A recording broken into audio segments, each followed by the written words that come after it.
ஹேமா மியூட்டை எடுத்து அன்மியூட் பண்ணுங்க. ஜஸ்வதி அழகான முகபாவனையோடு தெளிவான உச்சரிப்போடு மிக சிறப்பு ஜஸ்வதி. உங்களுக்கு அன்பின் நன்றியும் வாழ்த்துக்களும். அடுத்ததாக மீண்டும் கல்வி கண் திறந்த காமராஜராக வருகிறார் சித்தார்த் அவர்கள். சித்தார்த், அடுத்ததாக இவரை கூப்பிட்டுருங்கம்மா. பெரியார் பெரியார் சிபிச்சோழன் பெரியாராக சிபிச்சோழன் வருகிறார். சிபிச்சோழன் இருக்கீங்களா? வாங்க வாங்க பேசலாம் வாங்க. அனைவருக்கும் வணக்கங்க. கரூர் மாவட்டம் ராச்சகண்டார் திருமலை அரசு மேல்நிலைப் பள்ளியில் 8ஆம் வகுப்பு பயிலுகின்ற சிபிச்சோழன் ஆகிய நான் உங்கள் முன் உரையாட எடுத்துக்கொண்ட தலைப்பு பெரியாரை பற்றி பேச போறேங்க. தன் 96 வயதிலும் கூட துவளாத மன உறுதியுடன் சமூக விடுதலைக்காக போராடியவர் தான் தந்தை பெரியார். ஐயா வணக்கம். வணக்கம் தம்பி. ஐயா, எனக்குள் எழும் வினாக்களை உங்களிடம் கேட்டு தெரிஞ்சுக்கணும்னு எனக்கு நேரடியாக கேட்டு தெரிஞ்சுக்கணும்னு ஆசைங்க ஐயா. அதனால் உங்கள்கிட்ட கேட்டு தெரிஞ்சுக்கிறேன். தாராளமாக கேளு தம்பி. ஐயா, ராமசாமி நாயக்கரா இருந்த நீங்க எப்படி தந்தை பெரியாரா ஆனீங்க ஐயா? அதுவா தம்பி, சாதியை ஒழிக்க நான் கடுமையா போராடுறவன். எனக்கு பின்னாடியே அந்த கருமை இருக்கலாமா, அதனாலதான் அந்த வெங்காயத்தை தூக்கி எறிஞ்சேன். சரிங்க ஐயா, உங்களுக்கு தந்தை பெரியார் என்று எப்படிங்க ஐயா, யாருங்க ஐயா பேர் சூட்டினா? அதுவா தம்பி, அதாவது நான் சென்னை மாகாணத்தில் ஒற்றை வாடகை தேட்டரில் மகளிர் மாநாட்டு ஒன்றுக்கு போயிருந்தேன் தம்பி. அங்கே இருந்த பெண்களெல்லாம் எனக்கு பாசத்தோட வச்ச பேரு தான் தந்தை பெரியார். சரிங்க ஐயா, இவ்வளவு பண்ண பெண்களுக்கு நீங்கள் என்ன ஐயா பண்ணீங்க? நல்ல கேள்வி கேட்ட தம்பி. முதல்ல அந்த பொம்பளைங்க கையில் இருக்க கரண்டி எல்லாம் பிடிங்கி தூக்கி எறியணும். அதுக்கு பதிலாக அவங்க கையில் பேனாவையும் புஸ்தகத்தையும் கொடுக்கணும். அப்போதான் இந்த நாடு முன்னேறும். சரிங்க ஐயா, குழந்தை திருமணத்தை பற்றி உங்களுடைய கருத்துக்களை சொல்லுங்க ஐயா. அதுவா தம்பி, 8 வயசு, அதாவது குழந்தை 8 வயசு ஒரு பெண்ணுக்கு திருமணம் செய்து வைக்கணும்னு அந்த காலத்தில் அந்த ஒரு கும்பல் தெரிஞ்சுக்கிட்டு இருந்துச்சு. அதை நான் எதிர்த்து கடுமையாக போராடினேன். அப்புறம் தான் 16 வயசுல கொண்டு வந்தேன். 16 வயசு வரைக்கும் அந்த பொம்பளை பிள்ளைங்க படிச்சிருச்சுன்னா மேலே படிக்கணும்னு ஆசை வந்துடும். அப்புறம் 25 வயசு வரைக்கும் படிச்சிடும். அப்புறம் ஜில்லா கலெக்டரா, மருத்துவரா, ஒரு வாத்தியாரா, ஒரு இன்ஸ்பெக்டரா, ஒரு ஏட்டம்மாவா, ஒரு தாசில்தாராவோ ஆகிடுவாங்க தம்பி. அதுக்கப்புறம் உங்களுடைய அன்றைய காலத்தில் இளம் விதவைகள், லட்சக்கணக்கான பெண்கள் இளம் விதவைகளாகத்தான் இருந்திருக்கிறார்கள் என்று கேள்விப்பட்டிருக்கேங்க ஐயா. அது குறித்து உங்களுடைய கருத்துக்களை கொஞ்சம் பகிர்ந்து இந்த தலைமுறையினருக்கு பொருந்தும்படியாக சொல்லுங்க ஐயா. கண்டிப்பாக சொல்கிறேன் தம்பி.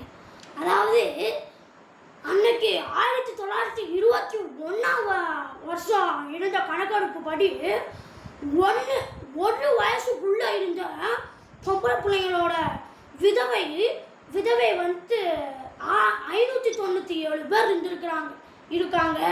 அப்புறம் 2 வயசுக்கு உள்ளானவங்க 494 பேர் இருந்திருக்கிறாங்க. இப்படியே பார்த்தோம்னா வச்சுக்கோங்க, 30 வயசு வரைக்கும் இருந்த விதவைகள் வந்து 31,788 பேர் இருந்திருக்கிறாங்க தம்பி. இந்த தரவு வந்து நான் எழுதின பெண் ஏன் அடிமையானார் அந்த புஸ்தகத்துல 37வது பக்கம் இருக்குது தம்பி.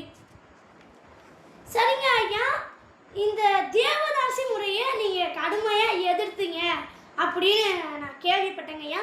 அது குறித்து உங்களுடைய கருத்துக்களை கொஞ்சம் எங்களுக்கு சொல்லுங்க ஐயா. கண்டிப்பா சொல்றேன் தம்பி.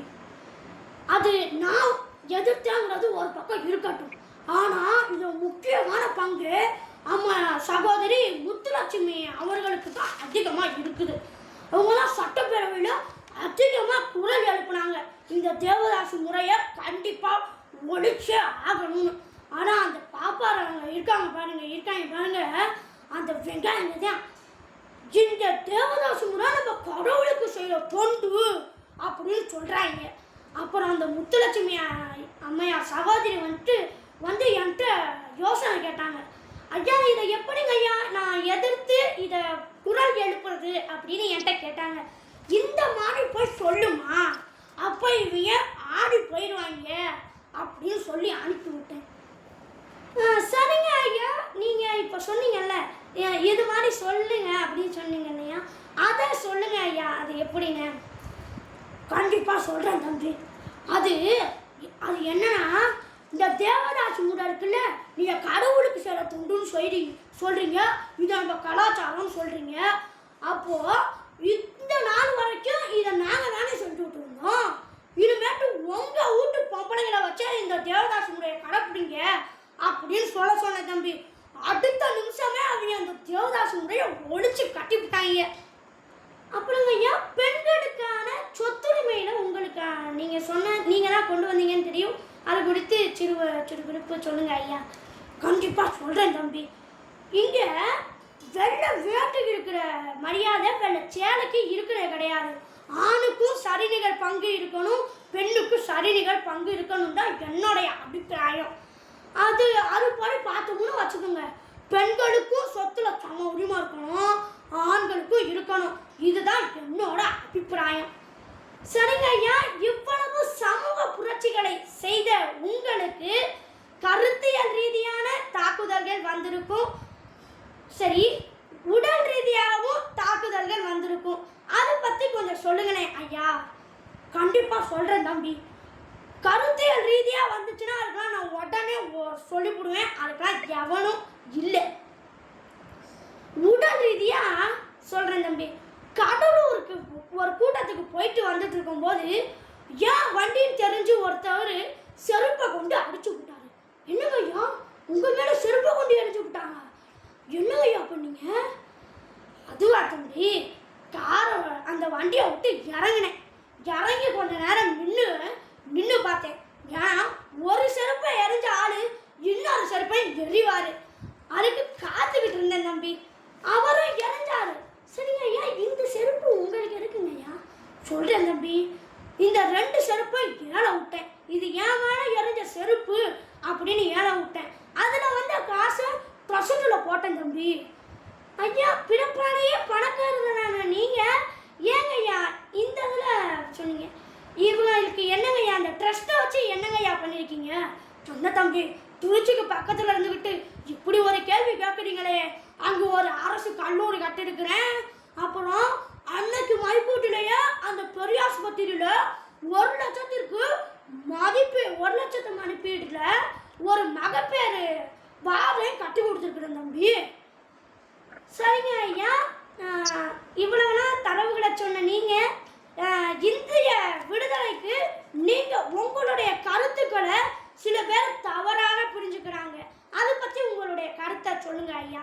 அன்றைக்கு சொன்ன கருத்தையும் இன்றைக்கு சொல்லுங்க ஐயா. கண்டிப்பாக சொல்கிறேன் தம்பி. இந்திய விடுதலை நான் கடக்கணும்னு சொல்லவே கிடையாது. அந்த வெள்ளைக்காரன் வர்றதுக்கு முன்னாடி உன்னைய பார்த்தா தீட்டு, உன்னை தொட்டா தீட்டு, நான் வெளியே போறதுக்கு நீ முன்னாடி வந்தா நீ தீட்டு அப்படின்னு சொல்லிக்கிட்டு இருந்தானுங்க.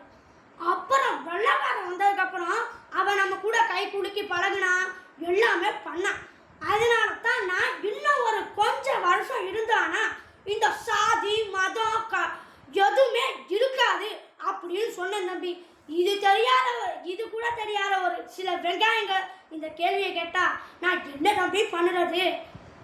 சரிங்க ஐயா, இவ்வளவு தரவுகளை எனக்கு தந்த இவ்வளவு நேரம் தந்த உங்களுக்கு நன்றி தம்பி. இவ்வளவு தரவுகளை நமக்கு தந்த தந்தை பெரியாரை பற்றி என் பார்வையில் பெரியார் என்ற தலைப்பில் உங்கள் முன் ஓரிரு நிமிடங்களில் பேசப் போகிறேன். இன்று துறைதோறும் பெண்கள் சாதித்து மகிழ்கிறார்களே, அதற்கு பெரியார் கண்ட அந்த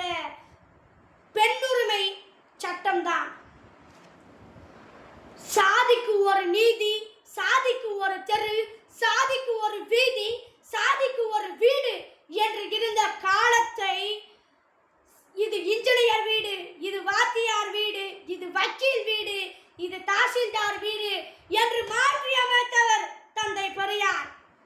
இப்படிப்பட்ட பெரியாருக்கு நாம் நன்றியை எப்படி செலுத்த வேண்டும் தெரியுமா?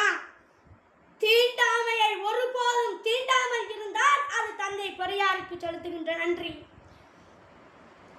பெண்களுக்கு சொத்தில் சம உரிமை தந்தால் அது நம் தந்தை பெரியாருக்கு செலுத்தும் நன்றி. பெண்களுக்கு கல்விக்கு ஆதரவு, எந்த சூழலிலும் ஆதரவு அளித்தால் அது தந்தை பெரியாருக்கு செலுத்தும் நன்றி. இவ்வளவு ஏன், அது மட்டுமல்ல, மானமும் அறிவும் மனிதனுக்கு அழகு என்ற பகுத்தறிவு பாதையில் நடந்தால் அது தந்தை பெரியாருக்கு செலுத்துகின்ற நன்றி என்று கூறி உங்களிடமிருந்து விடைபெறுகின்றேன். உங்கள் அன்பு தோழன் சிபி சோழன். நன்றி, வணக்கம். மீண்டும் ஒரு பதிவில் சந்திப்போம். அடுத்தது சிறப்பு விருந்தினரோட உரையை ஆரம்பிச்சோம்னா நோட்டு வரல. சுவாரஸ்யமாக நிகழ்ந்த இந்த பிடித்தவரோடு பிடித்ததை பேசலாம் இந்த நிகழ்வை பற்றியும் மற்றும் அசத்தலாக